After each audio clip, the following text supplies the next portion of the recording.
Hello, good morning, जोहार। चलिए जानते हैं आज के मुख्य 25 बड़ी खबरों को। मुख्यमंत्री हेमंत सोरेन के नेतृत्व में हुई झारखंड कैबिनेट की बैठक, 25 प्रस्तावों को मिली मंजूरी।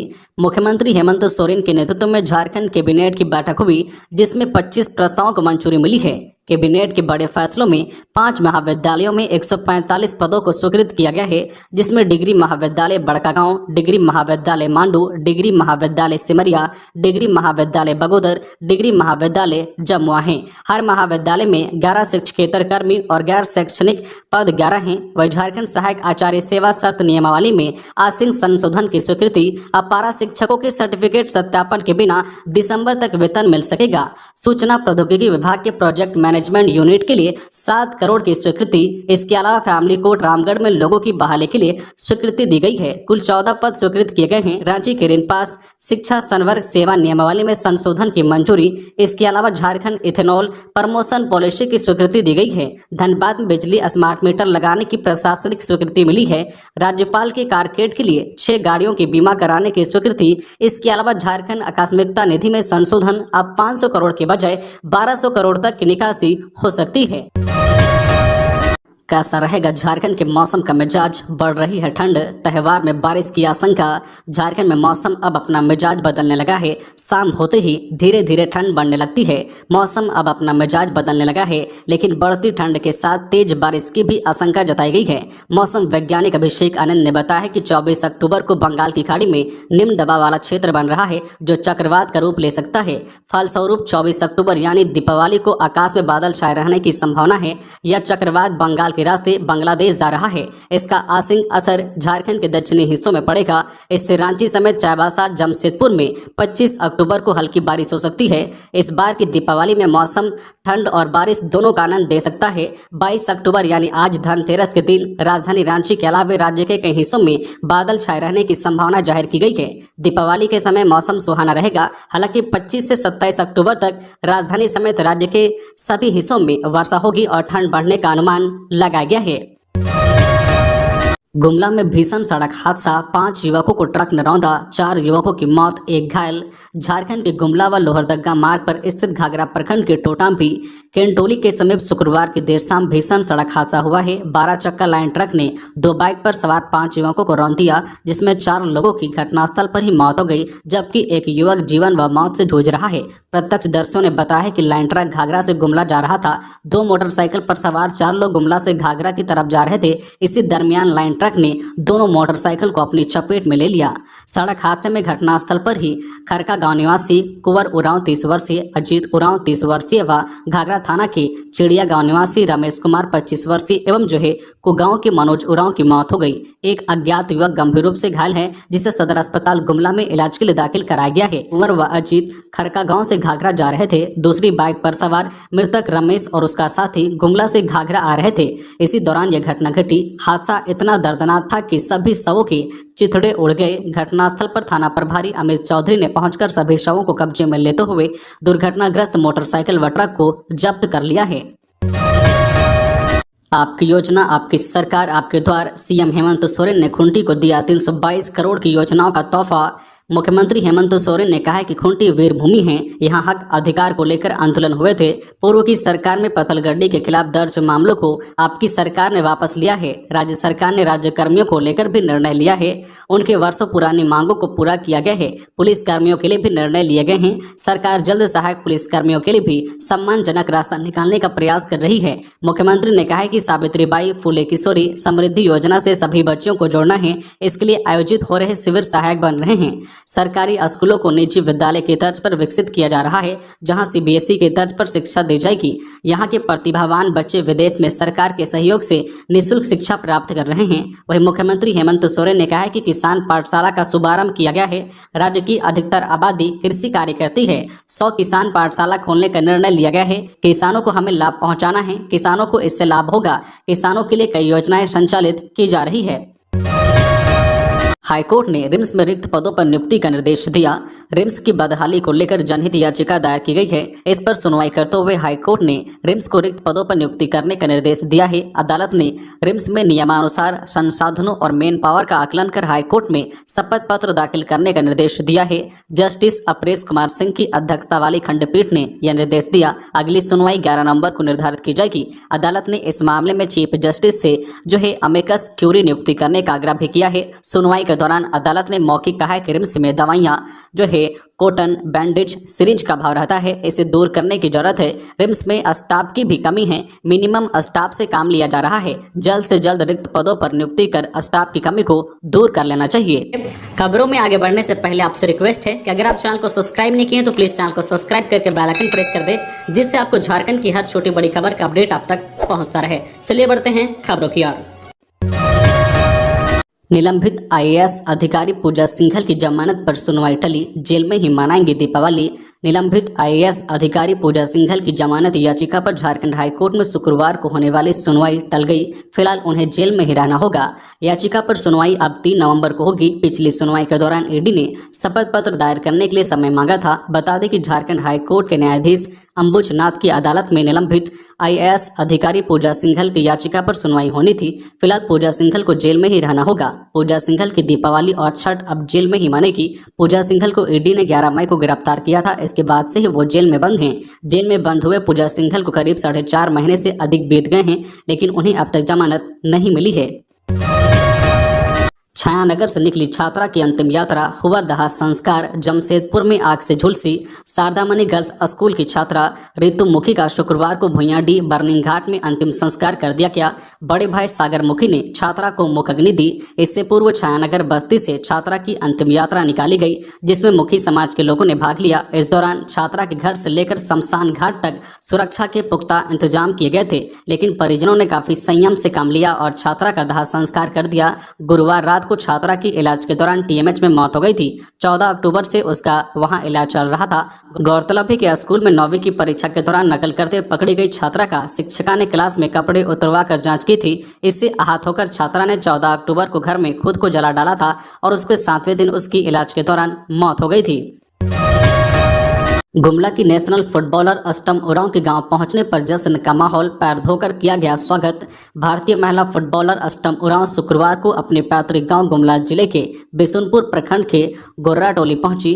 वह 2 साल बाद अपने गांव पहुंची और परिजनों से मिली। गांव पहुंचने पर पारंपरिक रीति रिवाज से उसका स्वागत किया गया। अष्टम का पैर धोआ गया और पैर छुआ गया। अष्टम उरांव ने कहा कि अंडर 17 फीफा वर्ल्ड कप में भारत के लिए खेलने का सौभाग्य प्राप्त हुआ है। इससे मैं काफ़ी खुश हूँ। हमें और हमारी टीम को इस वर्ल्ड कप से बहुत कुछ सीखने को मिला है। इससे जो है हम लोग आगे और बेहतर कर पाएंगे। हम लोग मैच हारे हैं, हौसला नहीं, भारत को विश्व कप दिलाना है। अनधिकृत आवासीय निर्माण को नियमित करने के लिए तैयार होगा ड्राफ्ट, 10 सदस्यीय कमेटी गठित। झारखंड के मुख्यमंत्री हेमंत सोरेन के निर्देश पर नगर विकास एवं आवास विभाग ने राज्य के शहरी क्षेत्रों में किए गए अनधिकृत आवासीय निर्माण को नियमित करने की दिशा में कार्रवाई शुरू कर दी है। विभाग के द्वारा इसके लिए अनधिकृत आवासीय निर्माण के नियमितीकरण के लिए योजना 2022 का ड्राफ्ट तैयार करने के लिए 10 सदस्यीय उच्च स्तरीय अंतर विभागीय समिति का गठन किया गया है। विभाग ने इस बाबत अधिसूचना जारी कर दी है। देवघर एयरपोर्ट से रांची के लिए जल्द शुरू होगी विमान सेवा। नागरिक उड्डयन मंत्री से मिले सारठ विधायक। 15 नवंबर को झारखंड 22 साल का हो जाएगा। इस 22 साल में यह राज्य विकास पथ की ओर अग्रसर है। इसी कड़ी में राज्यवासियों को देवघर एयरपोर्ट का तोहफा भी मिला। दिल्ली और कोलकाता के बाद रांची के लिए भी जल्द विमान सेवा शुरू होगी। इसको लेकर देवघर के सारठ विधायक रणधीर सिंह ने नागरिक उड्डयन मंत्री ज्योतिरादित्य सिंधिया से दिल्ली में मुलाकात की। सारठ विधायक ने नागरिक उड्डयन मंत्री श्री सिंधिया से मिलकर देवघर एयरपोर्ट से रांची के लिए फ्लाइट सेवा चालू करने की मांग रखी। साथ ही रात्रि फ्लाइट लैंडिंग की सुविधा को लेकर भी वार्ता हुई। देवघर से रांची के लिए विमान सेवा जल्द शुरू करने के संकेत नागरिक उड्डयन मंत्री ने दिया है।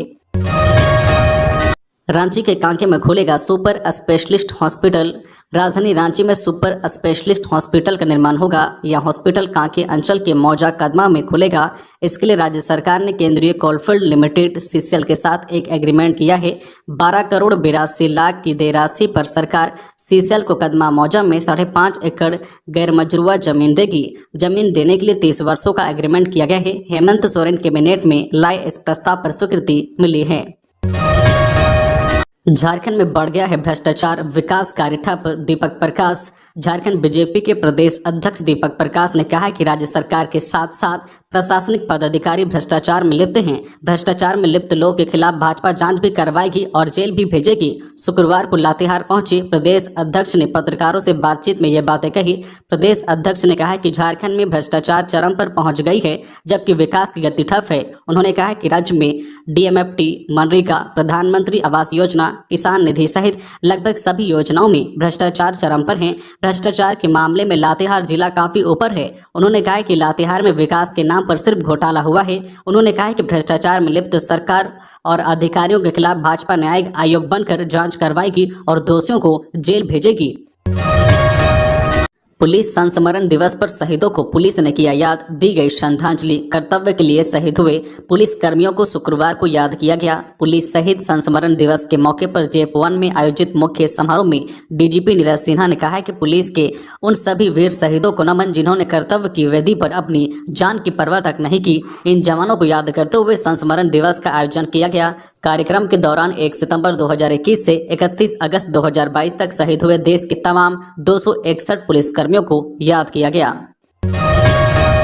अमित अग्रवाल की याचिका पर अवकाश के बाद सुनवाई। कोलकाता के कारोबारी अमित अग्रवाल की याचिका पर झारखंड हाईकोर्ट में पूजा अवकाश के बाद सुनवाई होगी। शुक्रवार को यह मामला हाईकोर्ट में सुनवाई के लिए 2:15 पर सूचीबद्ध था, लेकिन द्वितीय पाली में बेंच उपलब्ध नहीं रहने के कारण सुनवाई नहीं हो सकी।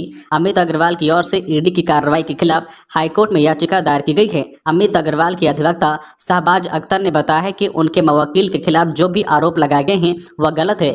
ईडी की कार्रवाई गलत है। उन्होंने वकील राजीव कुमार के खिलाफ शिकायत की थी, लेकिन उन्हें ही आरोपी बना दिया गया है। अदालत से उन्होंने उनके खिलाफ दर्ज मामले को निरस्त करने का आग्रह किया है। 7 एसडीओ का तबादला, प्रतीक्षारत 6 को मिली पोस्टिंग। भारतीय प्रशासनिक सेवा स्तर के कई अनुमंडल पदाधिकारियों एसडीओ का तबादला राज्य सरकार ने किया है। वहीं प्रतीक्षारत अनुमंडल पदाधिकारियों की पोस्टिंग भी हुई है। इस बाबत शुक्रवार शाम कार्मिक प्रशासनिक सुधार तथा राजभाषा विभाग ने अधिसूचना जारी की है। लातेहार में रेलवे थर्ड लाइन निर्माण कार्य में लगे इंजीनियरों पर फायरिंग, 3 लोगों को लगी गोली।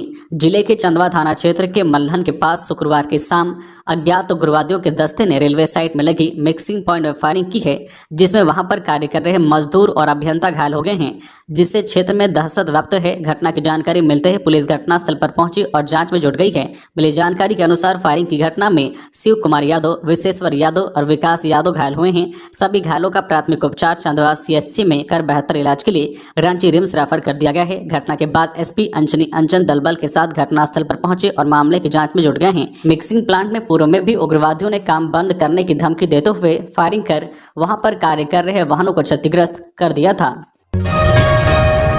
मलेशिया में पड़े प्रवासी मजदूर के शव को गिरिडीह लाने की गुहार। बिशुनगढ़ थाना क्षेत्र के बंद खारों के रहने वाले कोलेश्वर महतो के 40 वर्षीय पुत्र दुलारचंद महतो की मौत पिछले 16 अक्टूबर को मलेशिया में हो गई थी। उसके परिजनों ने शव के लिए कंपनी से लेकर सरकार से गुहार लगाई है, लेकिन कोई सार्थक जवाब नहीं मिलने से पूरा परिवार परेशान है। प्रवासी मजदूरों के हितों में कार्य करने वाले समाज सेवी सिकंदर अली ने मृतक परिवार से मिलकर परिवार को ढाढ़स बंधाया और घटना की पूरी जानकारी लेते हुए उन्होंने परिवार वालों को भरोसा दिलाया है कि कंपनी से उचित मुआवजा दिलाने व शव को वतन वापस लाने का प्रयास करेंगे।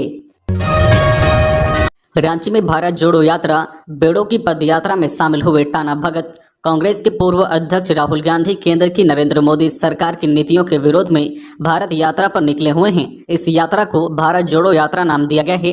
झारखंड की राजधानी रांची में भी भारत जोड़ो यात्रा निकाली गई। इसमें महात्मा गांधी के अनुयायी टाना भगत भी शामिल हुए। बंधु तिर्की और उनकी बेटी शिल्पी नेहा तिर्की की अगुवाई में पदयात्रा निकाली गई। बेड़ो स्थित टाना भगत स्वतंत्रता सेनानी स्मारक स्थल से पदयात्रा की शुरुआत हुई और यह स्वतंत्रता सेनानी स्वर्गीय सोमरा टाना भगत की समाधि स्थल पर जाकर संपन्न हुई। विधायक शिल्पी नेहा तिर्की ने कहा कि देश में महंगाई और भ्रष्टाचार चरम पर है। भाजपा के खिलाफ आवाज उठाने वालों को CBI ED का डर दिखाकर चुप कराया जा रहा है। कांग्रेस पार्टी अब चुप बैठने वाली नहीं है। उन्होंने वर्ष 2024 के चुनाव में भाजपा को सबक सिखाने की लोगों से अपील की। रांची विश्वविद्यालय के घंटी आधारित शिक्षकों के घर नहीं जलेंगे दीपावली के दिए। रांची विश्वविद्यालय में कार्यरत घंटी आधारित सहायक प्राध्यापकों के घर दीपावली में दिए नहीं जलेंगे और न ही बच्चे पटाखे फोड़ेंगे। ये कहना है रांची विश्वविद्यालय के झारखंड सहायक प्राध्यापक संघ के अध्यक्ष डॉक्टर त्रिभुवन शाही का। दरअसल शुक्रवार को घंटी आधारित शिक्षकों ने बैठक की।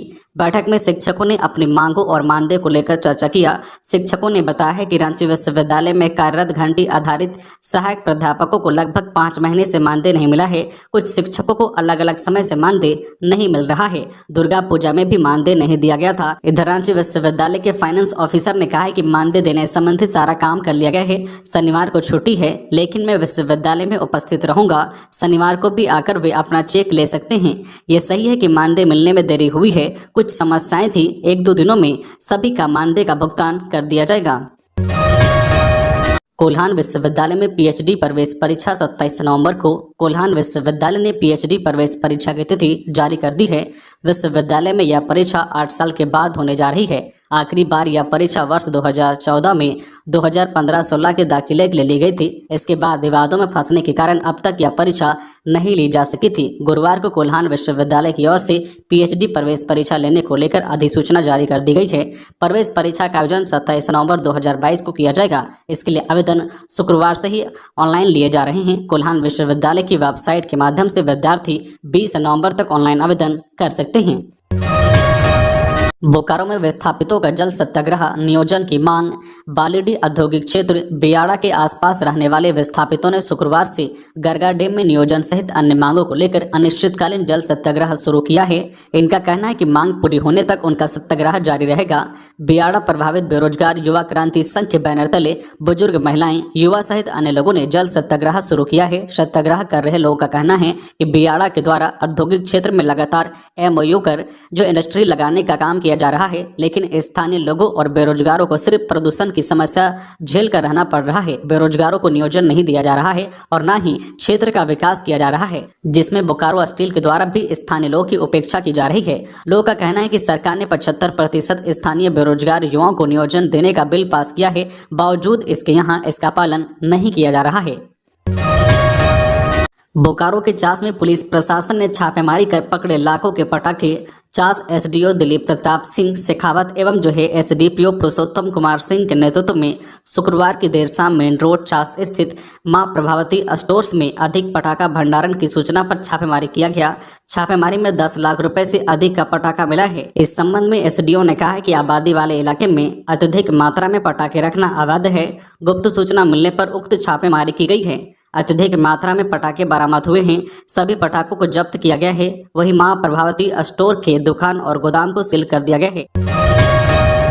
पूर्वी सिंहभूम के पटमदा और बोड़मा से 50,000 गेंदा फूल का माला पहुंचेगा जमशेदपुर बाजार। दोनों प्रखंड के 1.5 दर्जन किसानों द्वारा 12 एकड़ जमीन पर इन दिनों गेंदा फूल की खेती की गई है, जो देखने लायक है। पश्चिम बंगाल के कोलकाता एवं कोलाघाट से आने वाले गेंदा फूल अब पटमदा से भी आने लगे हैं। इससे सिर्फ किसानों को ही नहीं बल्कि फूल व्यवसायियों को भी इसका लाभ मिलने लगा है। किसानों द्वारा किए गए गेंदा फूल की खेती से तैयार 50,000 गेंदा फूल का माला धनतेरस के मौके पर आज शनिवार को जमशेदपुर शहर के विभिन्न बाजारों में पहुंचेगा। किसानों द्वारा फूल का माला तैयार करने का यह सिलसिला धनतेरस, लक्ष्मी पूजा, काली पूजा एवं छठ पूजा तक जारी रहेगा। तो ये थी आज की झारखंड की टॉप बड़ी खबरें। इसी तरह झारखंड की हर छोटी बड़ी खबर देखने के लिए आप हमारे चैनल को सब्सक्राइब करके बेल आइकन प्रेस कर दीजिए, जिससे आपको झारखंड की हर छोटी बड़ी खबर का अपडेट आप तक पहुंचता रहे।